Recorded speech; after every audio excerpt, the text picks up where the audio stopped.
Hello বন্ধুরা, আশা করি সবাই ভালো আছেন। ডিসেম্বর মাস মানেই হচ্ছে ক্রিসমাস, আর এই সময় বেকারদের ব্যস্ততা একটু বেশিই থাকে। হঠাৎ করেই এক এক্সিবিশনের সুযোগ আসে এক দিদির থেকে, আর যেহেতু এটা টোটালটাই এক স্কুলে বাচ্চাদের জন্য আয়োজিত, তাই সেই সুযোগ একদমই হাতছাড়া করিনি। আগাম প্রস্তুতি না থাকার জন্য চাপটা একটু বেশিই ছিল।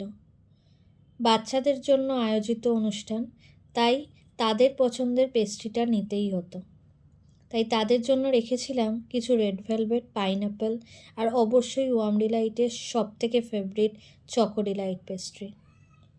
তার সাথে নিয়েছিলাম বেশ কিছু ফ্লেভার চকলেটস আর পপসিকলস।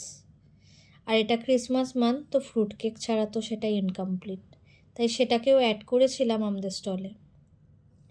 নেক্সট দিন সকালবেলায় আমরা আমাদের গন্তব্যে বেরিয়ে পড়েছিলাম, সেটা হলো Narayana school, Andul.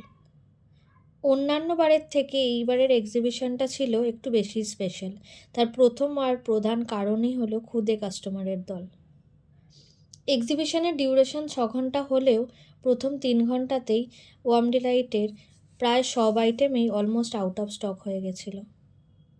Thank you দেবশ্রীদি, আমাকে এত ভালো একটা সুযোগ করে দেওয়ার জন্য, আর থ্যাংক ইউ সবাইকে এত সাপোর্ট করার জন্য। Thank you.